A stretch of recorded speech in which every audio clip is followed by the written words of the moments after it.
Shit, well, okay, my internet went out, so that was great. Let's hope it doesn't happen again. Oh, I just jinked it, probably. Whoops. Dang it. Okay. Yeah, it is definitely because of Adam, for sure.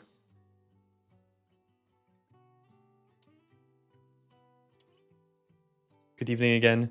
Hey, George. Long time no see. Classic Adam. Oh, I love that we're blaming Adam. I love this. Sabotage.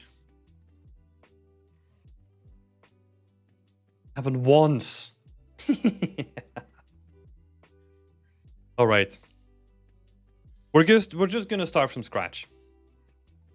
We're gonna do this properly. And yeah, fingers crossed that we don't screw it up again.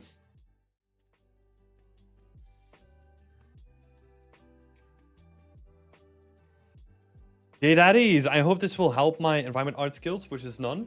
So what I'm trying to set you up for is I want to give you a framework on how to actually start creating an environment, right? And I think this can be very helpful because we're going to go very high level. So we're not even going to be talking about your technical skills necessarily. So I believe it will be really helpful.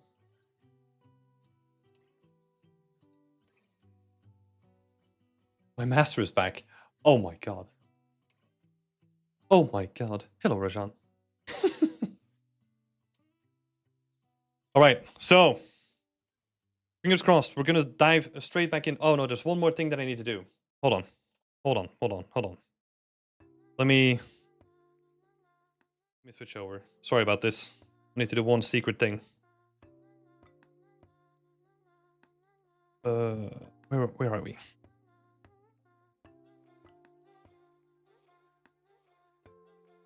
Let's hope everything works this time.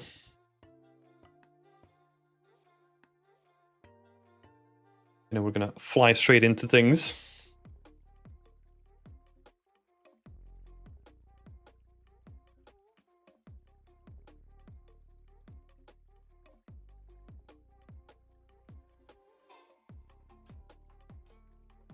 Start a new environment, floating items, add houses. Oh my god. Oh, is that the new meta? I haven't been keeping up with like the new environment art meta. I'm from the sci-fi corridor days, you know? No, don't do that. Oh my god. Oh, the one thing that I was trying to hide, great. The first step is to overscope. Yes. Yes. We're gonna do it the we should do like an April Fool's thing where we just say like the opposite of what actually is intended, you know? Like wrong advice only. Oh, that would have been fun to do. Always overscope, then cry and shrink down. No. Just overscope and pretend like you're still working on a project, you know? And then just get distracted by like a whole bunch of other stuff. Definitely not talking about me. There's so many ways of not finishing projects. But that's not what we're going to be talking about though. So we're gonna do this again. We're gonna start from scratch. So I want to talk about like how to start a new environment. I want to give you a framework of actually how to build an environment, but we're gonna talk about like the meta stuff. So we're gonna go pretty high level. We're not gonna be focusing too much on like all the technical stuff because I actually want you to like really step away from this lesson and do some self-reflection. That's kind of what it comes down to. So yeah, let's get started again. Of course, we have the shenanigans again. So the thing here is the whole point of the lesson and the main question is, what do you create? Like, it's a question of like, okay, what do I create? Like, where do I get started? But it's also a question of where are you now? Where do you want to go? And how do you get there? That is going to be sort of the structure that we're going to be working with, because we need to know where you are now and we need to have some sort of directionality to figure out how we're going to get there, right? So in these terms, I'm talking about it, you as like the actual artist behind the work, then the ambitions of your art, or like your personal ambitions, or you as an art and where you want to go. And then we're gonna see that the combination of those two makes for really good projects. So that's like the overall approach of this. So let's dive in. We're gonna first start with you. We're gonna start with the artist behind it all. So the next question is, why do you create? Like, it's oftentimes a question that once we kind of get into the flow and we start like diving into like all the technical bits, so we start learning the programs and all that kind of stuff, we kind of forget why we wanted to create. So I kind of want to bring that back. So I tried to distill the person behind the art in a couple of factors, right? So I want to look at your interests, your knowledge, your skills, your exposure, and your emotions. And I think these 5 factors contribute to basically any sort of setup and why you want to do what you want to do. So let's dive into those a little bit before we dive into some examples. So the interest part of it could be books, movies, video games, board games, hobbies, anything else. I have like this weird little interest where, well, this is not weird, but I love tinkering with my own little server, so I have that going on the side. But I also love doing hydroponics. So I love using like the amalgamation of tech and then growing plants with it as well. That's just what I'm interested in, right? And that's going to give me like a different perspective on things compared to other people that are not interested in that. Then the second is knowledge. So expertise on the topics, former schooling, and just your knowledge of things, right? Like, what are you knowledgeable about? Like, usually this is like really aligned with your interests, right? Because we're gonna be investing like a bunch of time into the things that we kind of are interested in anyway, just from like a knowledge perspective. Then we have your skills. So this is like the actual things that we can do. These are the skills that we're good at. So 3D modeling, texturing, like working in a game engine, all those kind of things are going to be under this bracket. Then we have the fourth one, which I call exposure. There's probably a better term for it. I tried playing around with some different terms, but exposure, to me, is just through life, you get exposed to a whole bunch of different influences. That can be your culture, the country that you're from. It can be your family. It can be friends. It can be anything that you encounter while you're traveling. Those things you get exposed to, they kind of influence the person that you are. And then lastly, our emotions. So our emotions play a big role, especially with some people that are more emotionally aligned. They tend to reflect that in the work as well. So more traditional work is very reflective of this, where it's very emotionally driven compared to, well, the more current day. But it was like very apparent in like classical work that you can see the emotion that the painter was putting into it. Coffee is the best. Yeah, George loves making coffee. Let's see. So that all, before we dive into that, like that all concludes to your why. And that why is really, really important. Because that why is, yeah, just the reason why we do the work, right? And sometimes, like I said before, we kind of get lost. We get too attached to the how and we forget the why. So here's the thing that I was thinking about, because we always put ourselves into our work, but it's for you to decide how much you do that. And obviously we need to think about like how this relates to an actual industry environment, right? Where we still are commercial artists. So we need to see that our personal influences don't take away from like getting a job in the industry, right? I would say that that's almost in extreme cases, but yeah, just something to be aware of. Then some examples, because now we're talking like very abstract, right? So I'm gonna be breaking it down by like using some examples. First one here is from myself. So this is like a piece that I made like a while back. And this piece got started because at a certain point as like a student, I was doing a whole bunch of student jobs like every summer. I basically did the same student job and it was in this chemical factory. But walking around it and like exploring that chemical factory, like always, it gave me like a feeling of like being just inspired and just like the awe and like how complex it was. And it's like this huge machine that was like the size of an actual city. Like, I'm not even kidding. Like, it had like its own internal bus connections and all that kind of stuff because it was so big. Um, and that just like the scale of it just left me in awe. And that is what inspired this piece. So it's a bit of my knowledge that I have from the place, like how complex these things get, and then also the exposure that I got from being in that place as well. That inspired this piece.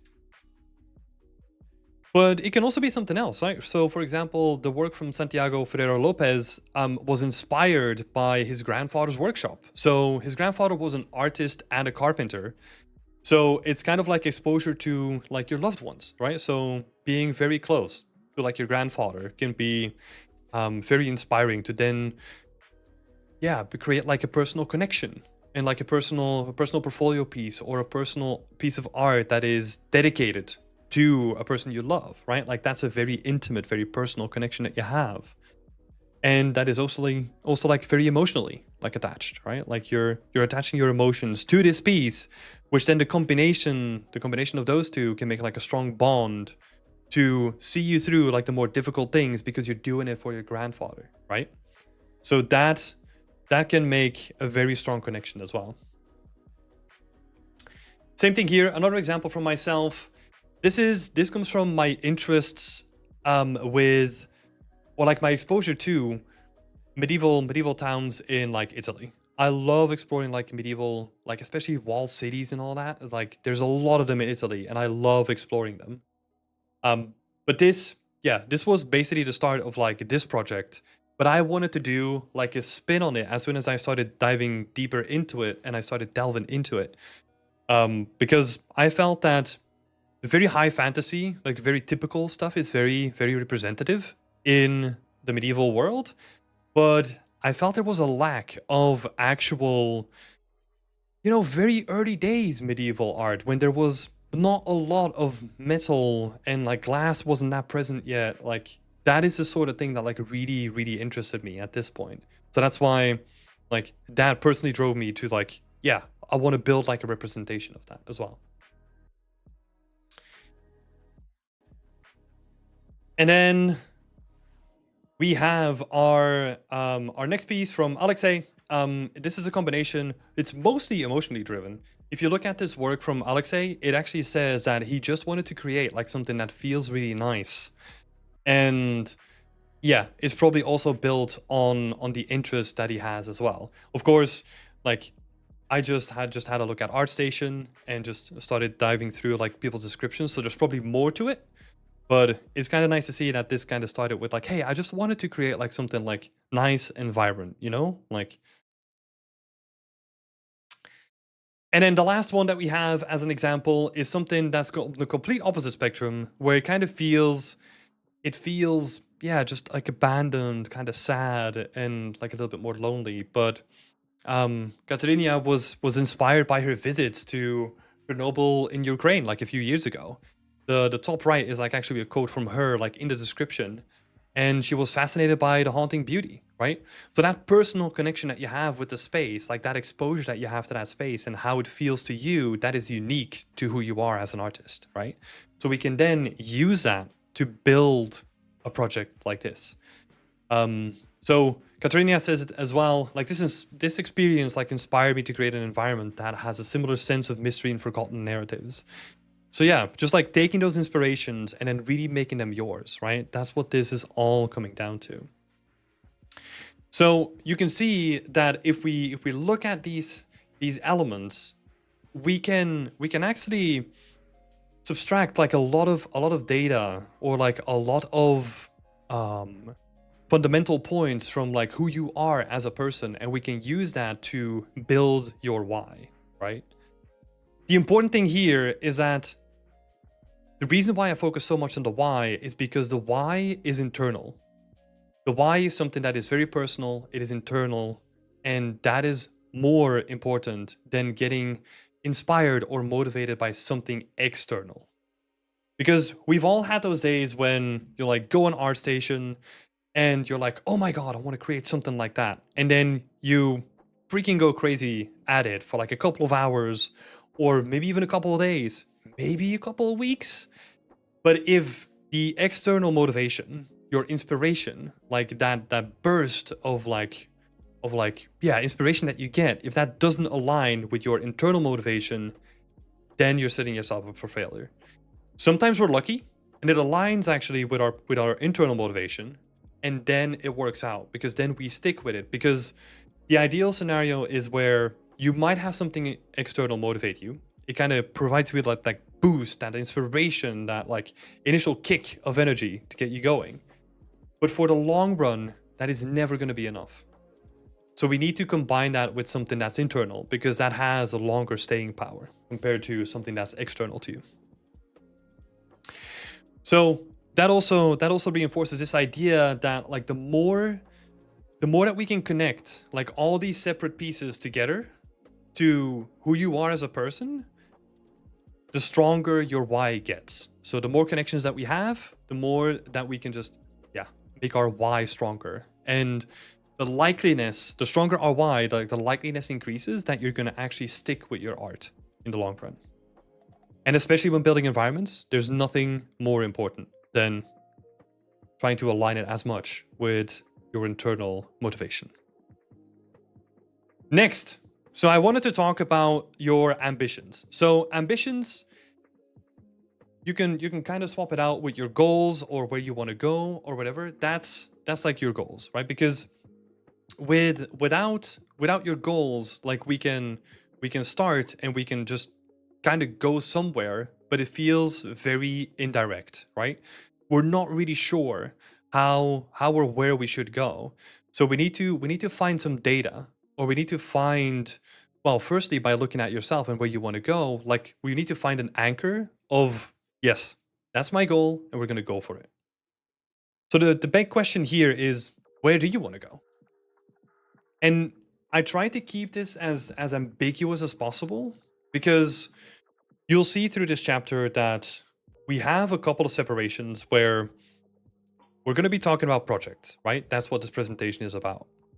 But there is a bigger overarching goal of, hey, where do I see myself in 5 to 10 years, something like that, right? Like, what is that goal? Because we're setting something up for a project, but there's this overarching goal of where do you want to go in the future, right? And projects should align to that as well.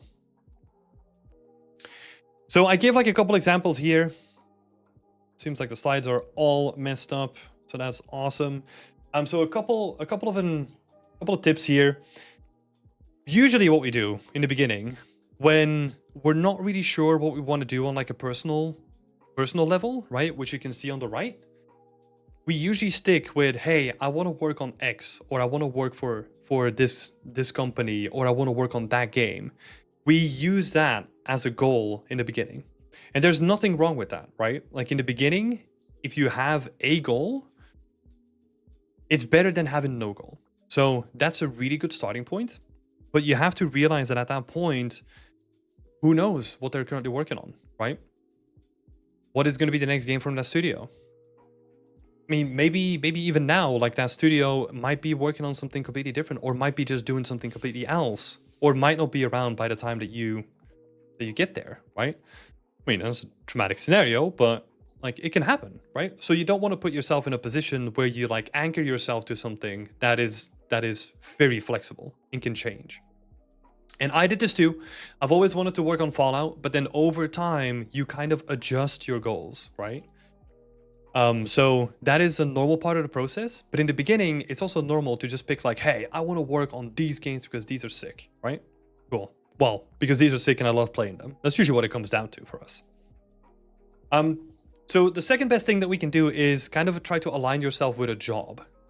I think that's a more sustainable thing, because a job can be shared between multiple studios and multiple projects, right? So that can be, for most of you, I'm assuming that that's going to be something about like, hey, I just want to get into games as a junior environment artist, right?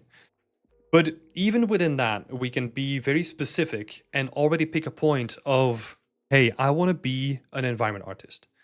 Because if you just want to get into games, there's so many things that you can do in games that that goal is not going to be a good one, because you're going to be all over the place. So the more precise you can get with your goal, and the more aligned it is with your internal beliefs, the better it is to have that as a goal. A couple of other examples would also be like, I want to work on like massive open world games, right? That doesn't really sound like a good goal in the beginning, but actually I think it is, because like it gives you like a very specific thing to do within like the whole branch of all games. And then the last one is a bit more personal. So personal can be like financial independence, I want to have creative freedom, or I just want to work from anywhere, right? Like those can be like affecting the choices that you have to make as well. For example, if you want to work from anywhere, you are going to be competing with a broader audience in general, because there's a lot of people that are looking from working from anywhere, and you'll compete with all of them. Rather than if you're working on like a local level, you're just competing most of the time with like your local. You basically have like a benefit compared to like people that aren't local, right? So that's something to keep into account.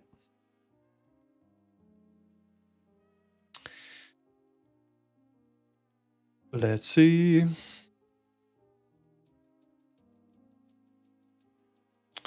Okay, we're just going to be clicking then. Cool. So we kind of did this exercise of we've taken your broad goals, right? Like the studio, the game, the job, maybe it's a personal thing that you want to do. We kind of taken all of that, and we have our goal now. So now we can look at our goal and we can see, hey, compared to where I was or where I am now, what am I missing? And you can use job descriptions, job applications. If you want to get really concrete, you can actually look at the data, like all the stuff that they have on there, and actually filter out the stuff that you're missing or that you're not good at yet. And you can use that as direct data of like, okay, these are the things that I need to know, so I'm going to focus on those things, right? That's extremely valuable. So that kind of goes into the line of the chat right now. So Zayad is saying, when can I say I am ready for a job? Your best thing is to look at applications, right? Like your best data, because they have all the data that you need to get a job in the industry. And if you tick most of the boxes, that's when you know that you're ready. There's obviously like the quality aspect as well, because we can kind of see that here. That's also important that you have like that quality that you want to hit. But yeah. Basically from this point, what we can do, we can then decide like, okay, what am I currently missing? And we're going to break that into a couple of things as well. And then the most important thing here is also, this is a personal thing, but it's your timeline. And this is a very important tool to help you decide like what you're going to be building, right? Because let's say you have a timeline of 6 months compared to a timeline of 3 years. Your projects and your structure and your portfolio is going to look really different because you just have like more time to spend on it, right? So you can put more time into it, ideally. So again, some examples. Let's say you want to work for Riot Games. They're making Valorant. So we're using that as like an example. We can do a little bit of a breakdown and look at the tools that they use. For example, Unreal Engine, Substance Painter, ZBrush, Maya. This is just like an example, right? Like I'm making assumptions here. So if it's not correct, like don't base your future applications on this one slide of like this company. Just to be sure. But we can do those things for the tools, right? So we kind of know like, okay, they use those tools. Cool.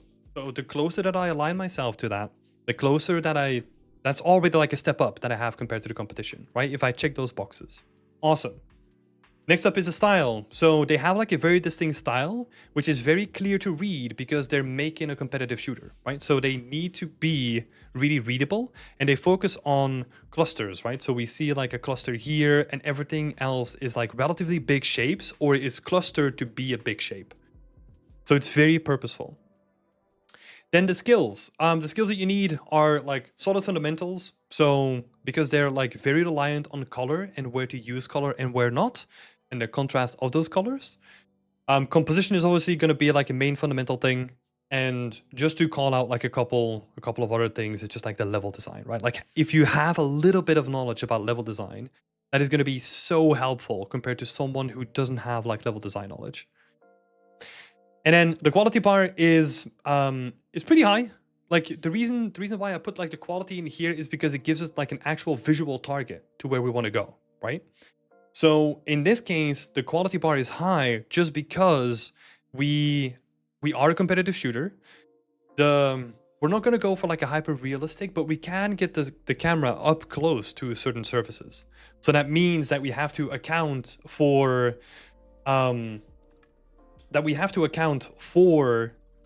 those moments when people are going to get really close with the camera, right? So that means that we have to put more detail in, and we have to push the quality bar higher compared to one of the examples that we're going to see in just a bit. Let's focus on another example. Complete opposite in certain aspects. We're gonna look at Hades 2 from Supergiant. So again, like this is just like a quick mock-up of like whatever tools they use. I didn't actually do like that deep of a dive into it, but yeah, look at the tool set, look at the tools that they use. They definitely have like a more hand-drawn approach, and they render their game in like a different style, right? So that is going to be a deciding factor into, okay, I want to get into this studio, for example. If that's the goal, then you need to align yourself with the style that they're doing. And same thing for the skills. The skills are going to be very focused on like the fundamentals, making sure that the colors read well, making sure that the noise levels are under control, and that everything reads from like a very action-packed sort of perspective that is top-down, right? So that also comes down to having very clear shape language, having recognizable colors, all those kind of things. The quality here is a little bit more forgiving though, because of that camera distance, right? So we don't need to focus like a ton of our time on like a singular asset and spending like 2 weeks on making like a kick-ass weapon look good because it's going to be in the foreground all the time. No, we can spend a little bit less time on these assets because we're going to be looking at it from the distance, right? So that is something that you can actually build into your portfolio as well. So the big thing that I wanted to highlight here as well is that those two are specific types of studios, right? You can call them like indie, AAA, AA, whatever. I feel like those terms get really muddy. I try to really simplify it to Riot Games, bigger studio, Supergiant, a smaller studio. That has an impact on the kind of skill set that you need, which is something that we're going to be diving into later as well. Riot Games is more specialized, whereas Supergiant is more generalized because they have smaller amount of people. So that means that you have to wear more hats to fulfill the production cycle, right? So that's something to keep in mind. Something to be very aware of as well. And that also means that like these two have a completely different setup in terms of the tools, the style, the skills that you need, and the quality bar that you need to achieve, right? So this is a very concrete example, but keep in mind what I said before. Like, don't put all your eggs in that singular basket and like try to go for that studio. I don't think that's like necessarily like the best thing to go for. Let's have a look at another example, Ubisoft. Ubisoft is kind of a weird example, and I'll show you why. It's because of this. So there's a tool set there that we can kind of distill. They have like a consistent tool set. But Ubisoft is such a big conglomerate and has so many studios all over the place that if we look at the style, the skills that you need, or the quality bar that you need to hit, they're really dependent on the studio and the location that you work for. So this is an example of don't base your goals for your life and your skills on a bigger company, because that might get really confusing in terms of like, hey, but this project is doing this and this project is doing this, right? We want to, like I said before, we want to get like as close as we can to something that is actionable and actually doable as well. So the more precise that we get, the better the results are going to be.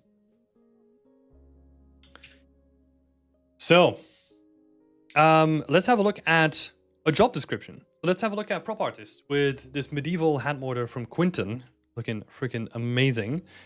Let's kind of do this breakdown for a prop artist, right? So they use, in a lot of cases, the majority of them use 3ds Max, or, I mean, every company is going to have their own setup, right? But the majority still have like 3ds Max. I think that's like industry standard things. Rise UV, just for like UV editing. That seems to be like the standard. Marmoset toolbag is very common for like rendering and like checking your materials and all that kind of stuff. And then Substance Painter to actually set up the materials, right? The style, this is where it gets tricky because it kind of depends on the studio and also the project that they're working on. Because as a prop artist, what you have to realize is that it's highly likely, just looking at the industry, that you will be working for an outsourced studio because that's where the majority of prop artists are now situated. The actual in-house teams that are working on bigger developments, they have a handful of prop artists compared to the actual people that build the world. Right? So that is something to be aware of, because then you can target more specifically, like, hey, if I'm going to become a prop artist, these are the studios that would be like really good to do prop art for, and focus a bit more on outsourcing. The skills that you need: high to low poly, sculpting, baking, hard surface knowledge, all that kind of stuff. It's just a general overview, right? But it gives you an idea of like, okay, as a prop artist, I need those skills, compared to as a level artist, I need like a different set of skills, right? And again, look at those applications. They're going to be so helpful in helping you break down what an actual artist does on the job, right? It's going to be so helpful. The quality these days for a prop artist, it's pretty high because there's a lot of really good resources out there. If you look at like props, I mean, just look at this one, right? Like this prop looks like kick-ass by itself. So that means that, yeah, the bar is pretty high there. It depends on the props and the quality mark that's out there. That means that ArtStation, you have to somewhat stand out. Maybe not on the quality level, but maybe I see a lot of availability still for storytelling, making it unique and doing like more unique props and doing more complex props. Especially looking at the trend of having like a simple prop. I'm using air quotes because the execution of it is well done. But let's say you grab a simple tool and you render that to the best of your abilities and it looks kick-ass. That means that you lose some complexity on the modeling side, and that is where you can position yourself as an artist to become more interesting from like a job market perspective again, right?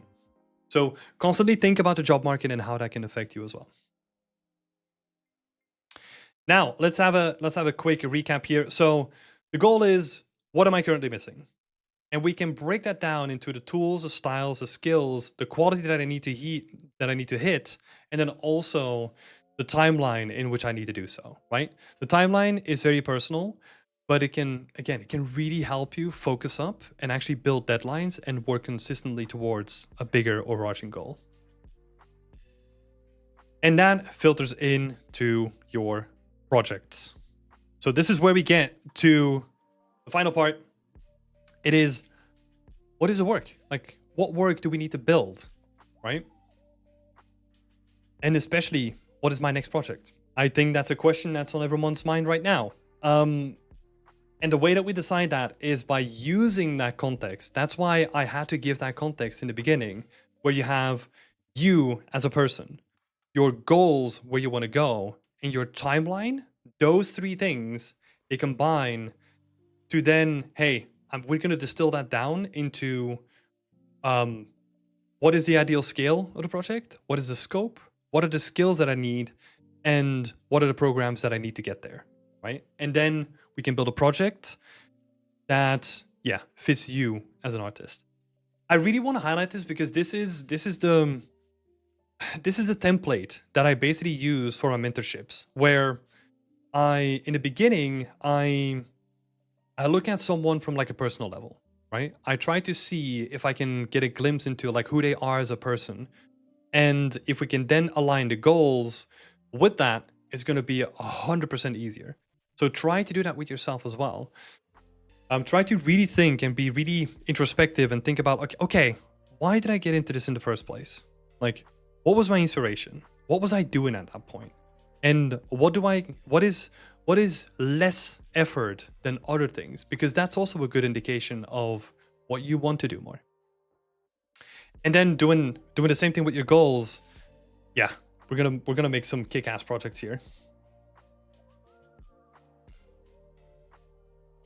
Let's see. So every artist environment. I just got jump scared by that second point of the chart.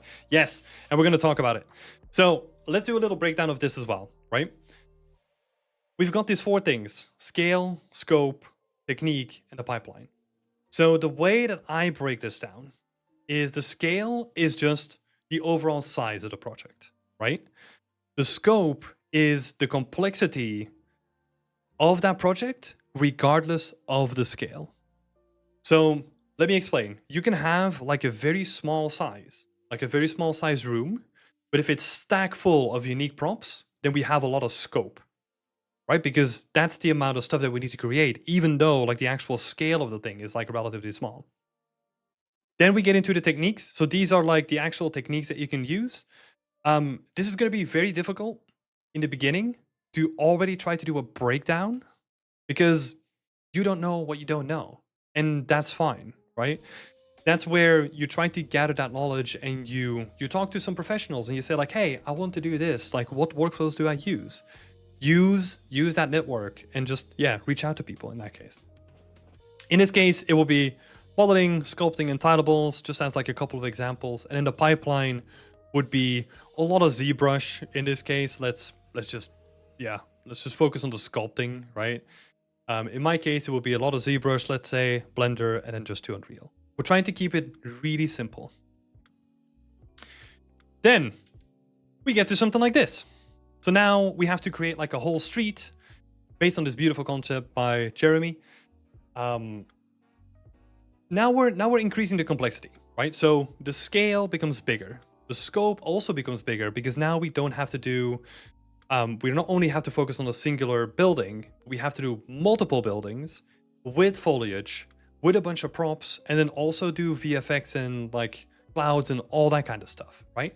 So we're adding a lot of scope to the project and we're making it more and more complex. That also has a knockdown effect on the techniques that we have to use compared to something that's a little bit more unique like a previous project. We have to make a transition at this point to think smarter about the things that we do by using different techniques and different workflows for that. So instead of where, if we look at something like this, I would do a lot of it just like manual and have a lot of fun with it. This already becomes a case where I'm going to think about like, okay, how can I reuse certain textures and recolor them to kind of get that look that we have between the different buildings without having to do a lot of work for each building to make it look good, right? So we kind of have to transition from like, oh, we have this unique mindset to a more modular mindset. That's what we want to do. The pipeline here could be Unreal Engine, Substance Designer for the tilables, maybe some SpeedTree if you want to make the foliage yourself, some ZBrush, some modeling in Blender, whatever you need to do to get that done.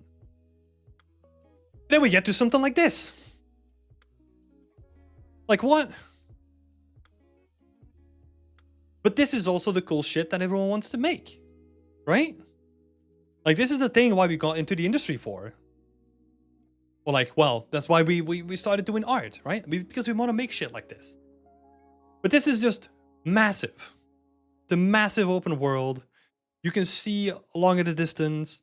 It has a lot of complexity. You can see it even has a ... because I couldn't fit anything in there. It has vehicles, infrastructure, landscapes, foliage, assets. Oh my god, it's so complex. And for that, that has like another knockdown effect on the techniques, right? So we have sculpting. You need to be really good at modeling. There's going to be some simulations, and there's going to be Houdini, and there's going to be modularity and all that kind of stuff. It is ridiculous how crazy it is, right? But also, this is the shit that I wanted to do like in the beginning, you know? Like as my first environments, I was like, I want to make that. But the thing that I didn't realize at that point was this.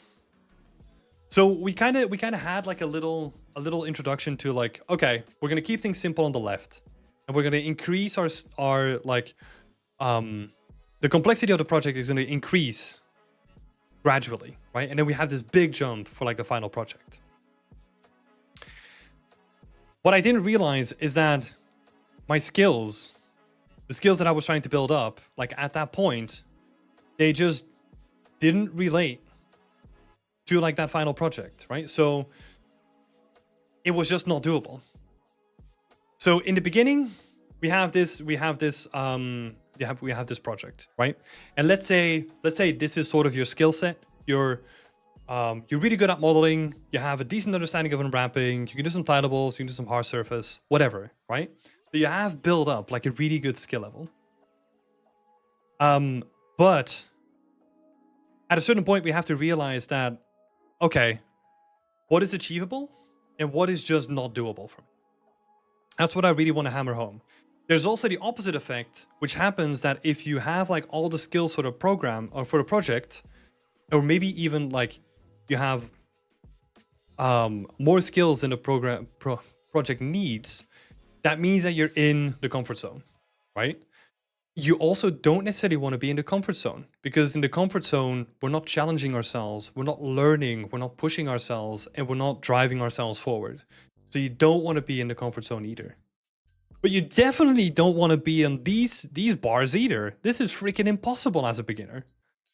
We don't want to be doing that. So what we need to do is we need to gradually work our way up. We need to find a way to like go for something really simple, break it down till we really understand like what the workflows and the techniques and like the pipeline is going to be, even before we kind of start working on it, right? Try to talk to industry experts, get some advice, maybe do like a breakdown yourself where you say like, hey, I'm going to take this concept and I'm going to break it down into like the pieces and see if I can like reverse engineer it. If you can't, then you already know that you're in trouble. And the good thing is, at that point, you haven't started the project yet, and you can go for something smaller. But do that exercise. Because ideally what we want to be is we want to be in this ratio where you lack certain skills, right? So maybe I'm not comfortable with like modeling something so complex, or maybe I don't know what how I need to generate like tileable textures or whatever it can be, right? But we want to make sure that there is challenge within a project. Usually a good benchmark to go for is that if you are 80% in your comfort zone, like comfortable with the stuff that you do, you have done it a couple of times and you get to grips with it, take 20% and make that the challenge. An ideal scenario is where, well, this is the way that I prefer it, and this is one of the options, right? Where you do skill-based projects. That means that, oh, I don't know about creating grass, so I'm gonna make like a project that has to do something with grass, right? Maybe I'll do like a couple of hills, maybe make some grass, make it look good. Cool. That takes me like a week, maybe 2 weeks, depending on how good you are with it. Kind of get the workflow down. Now I know how to create grass, and now I already have like one ladder up on like the foliage ladder, right? That's good. We're making progress. It's better to do that than to run into that wall over and over and over, expecting something to happen, right? We don't want to be doing that. Another thing is shortcuts are allowed, you know? For example, with this one, you have like all this beautiful foliage. Why not use megascans, right? And megascans, maybe see what you can do with the atlases. Maybe you can make them more stylized looking. Take shortcuts. Like, see what you can do. Be smart. Be creative. That's why we're here, right? Maybe you don't know how to make VFX. Cool. Get it from the Unreal Engine marketplace, right? Or from Fab, I should say now. But that sort of stuff is going to help a lot. Because if you really think about it, we as environment artists, right, or whatever you want to do, you have your specialization and you don't need to know about those things. So if you, or collab, Joppa's bringing up a good one, or collab, but that's a very good point. Collab with someone who has those skills, right? If you say like, hey, I don't want to do VFX, get a VFX artist in, that's your buddy, cool. Now you have a project that you can do together. Lastly, so this is like my overarching thing, right? Like it's more like a meta overview of how I think you should start a project, right? So hopefully that gives you like a lot of things to think about and kind of gives you like some structure to get into it. Here's some lessons that I learned along the way though. focus on your project goal, right? So what I mean by that is, let's say I want to create grass, right? I really want to get the skills on how to create grass. Cool. Don't go and create like a giant medieval like marketplace just to support that grass. It's probably way more efficient. Well, it is way more efficient to just do that grass as a project and then move on to the next thing and kind of build up gradually from there, right? You kind of want to keep stacking those like projects and skills until you can do something bigger and better. I would also say be lazy and smart, but it's a weird one. I would say lazy is good in a way where you are looking for the shortcuts. But lazy doesn't mean that you don't have to work hard, because this is an intense industry. Not saying, I mean, I have never been affected by crunch, right? So I've worked in this industry for 10 years. I don't know, maybe I'm just good at crunch dodging or something like that. But you do have to work hard to stay relevant, to like push your art, to keep consistent, go with the flow, keep up with the changes, all that kind of stuff. You need to work hard. So I don't want to say like you don't have to work smart, just be lazy and smart, and that's it. Yeah. Working hard to be lazy. Yes, every day. So you wanna go like this is more like project specific, right? But you want to go from most to least visible. The thing that helps here, if you want to start a new project, the thing that you want to do first is place a camera, do a block out, and then see what that looks like. Because that camera is going to be your restrictions of what you need to do in the scene, right? So if you create like 20 cameras, you're going to have to create content to fill those 20 cameras. If you only have one camera, you only need to fill one. No one's going to care about what you don't see. So if I just have like an empty landscape, no one cares, right? Because the stuff in camera looks good. So that's what we want to focus on. Another thing, try hard things early. If you are doing a new project and you say like, hey, my biggest fear of this project is that I can't nail how to get like good sculpts for these rocks that I want to build. Do those first. Because if the whole project depends on those rocks looking good, you don't want that to be the last thing you do and then fail on it. So do the beginning thing. The beginning thing is always do the hard things first. Another thing that a lot of people kind of forget is that this industry is big, right? And that has an effect on the scale. So remember when I was talking about these charts? You see why there's a chart on the scale side that doesn't have a green bar on it? That is because as an individual, we don't contribute to the scale, right? Like we're a part of what makes a team that gets big, right? Like that makes huge pieces. But we don't have to do everything by ourselves. That's not what the industry is. Like the industry is big teams collaborating together, especially AAA. And making like a giant thing by yourself usually means that you're doing the same thing over and over and over again, because you have to create like X amount of assets to fill in that space, right? So unless it is like a smart, well thought out project where you don't have to do a lot of repetition, you want to avoid repetition as much as you can and go to the next project instead. That's a way more efficient way of actually bumping up your skills and making sure that you're going to be more relevant for the future. All right. So, I would rather, yeah, this kind of ties in with the previous thing. Like, I would rather want you to do like smaller pieces, and I want you to do more of them, because repetition is actually what makes you good, right? I know that there's just talked about like a repetition in like an individual project, but I want you to do a lot of projects in a smaller time frame so that you can finish something, put it on your portfolio, do the next thing, put it up there, do the next thing, put it up there. And you're gonna see a dramatic skill increase compared to working on one thing for a long time. Plus the additional effect there is that if you are working on like a big thing, you're going to be putting all your eggs in one basket, and you don't want to do that. Focus on the artistic and technical execution. Make it look good and do breakdowns. That's basically what that comes around for. And then, yeah, the last one is tell stories. I cannot underestimate, like, how big of a thing that is. So I want you to tell stories as an environment artist specifically, right? But even as a prop artist, like I want you to encourage like stories, right? Like even as a singular prop.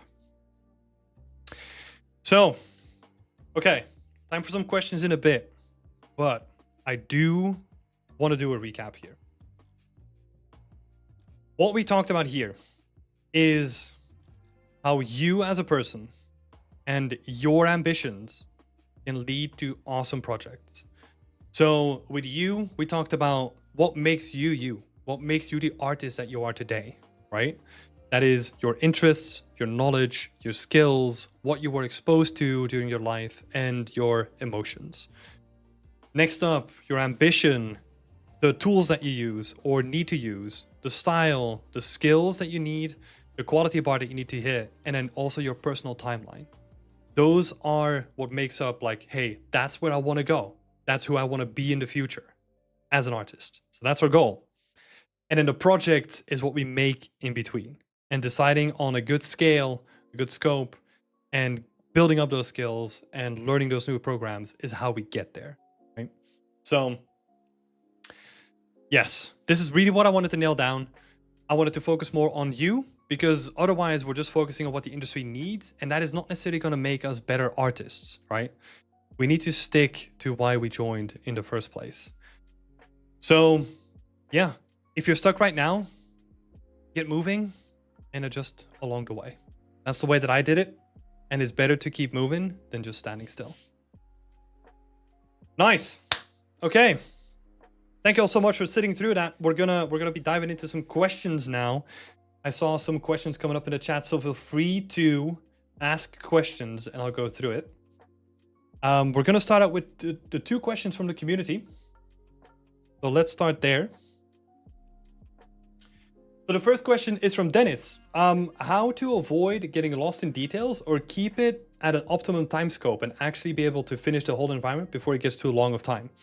Well, I gave you like a bunch of tips in this presentation, right? First, it comes to planning, right? You don't want to overscope. That's basically this whole slides where we were talking about this, right? That's what it comes down to. Usually, what that means is optimal time and scope means that you're in the impossible range. Like you're trying to do too much for the skills that you currently have. And that's why you're asking the question, which also hints at like, oh, I'm so frustrated by not being able to finish these things. So proper planning, making sure that even in the project, you try to reduce scope as much as possible and learn how to be more efficient with creating it, like through the use of trim sheets, tileable textures, all that kind of stuff, because not everything needs to be unique. Just focus on the one thing in your scene that you want to stand out, make that unique, and try to reduce the amount of time that you spend on the rest of it. Next question is from Jose. Jose is asking, what should I focus on as a beginner or an intermediate environment artist in order to create a portfolio that should help me get a job? So it's basically the first chapter that we talked about, right? You need to figure out like what you want to do, because this is a question that you're basically handing over like all agency to the company, right? That's the whole point of this conversation. Like, I don't want you to do that. I want you to focus on the things that you do, because they're going to be more unique and they're going to look better because you invest like more time of you personally into it to make them look good, right? So that's what I would say. But if you're talking about like the actual technical skills, right? Foundations are never going to go out of fashion. So the more that you can learn about foundations, there's a good book here, Color and Light, very common book, Color and Light from James Gurney. Very good book on the foundations. There's a bunch of really cool resources online about like all the foundational knowledge. But yeah, I would focus on that. And then on technical skills, start with the normal pipeline, right? So high to low poly, try to make a singular asset first, and then build your way up to a diorama, which is going to be slightly bigger, and then graduate to environments, right? Small environments, but you can still make environments. But that, what I just said, it's not just one prop and one diorama in one environment, right? There's so much in there. Like, I cannot stress enough, like the optimal way of building your portfolio is by trying to divide it into as small as chunks as you can, right?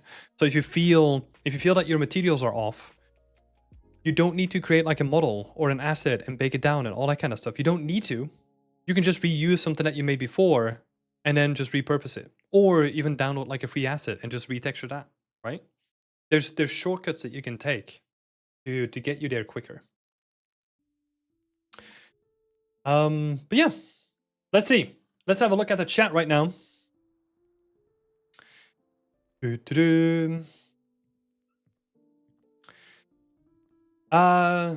Daddies is saying, I'm missing knowledge on what specific environments I want to create consist of. From a house to a wooded area, I have an idea, but it's fake. I don't know where to begin.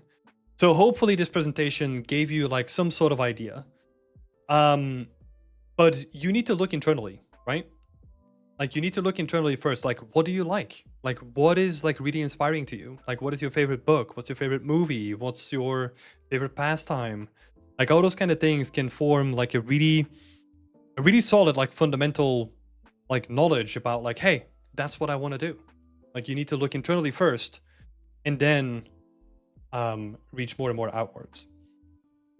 And the thing is also in the beginning, again, emphasizing, keep things small, right? Like have a small environment that you can just focus on for, not an environment even, just a small project, right? Whatever that may be. Try to keep them under a month or yeah, even lower than that if you can.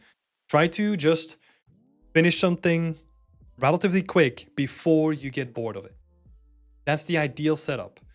Because the longer the project becomes, the more stressful it is to potentially post it because now it needs to be even better because you put so much time into it and it just becomes like this very negative spiral that you're in.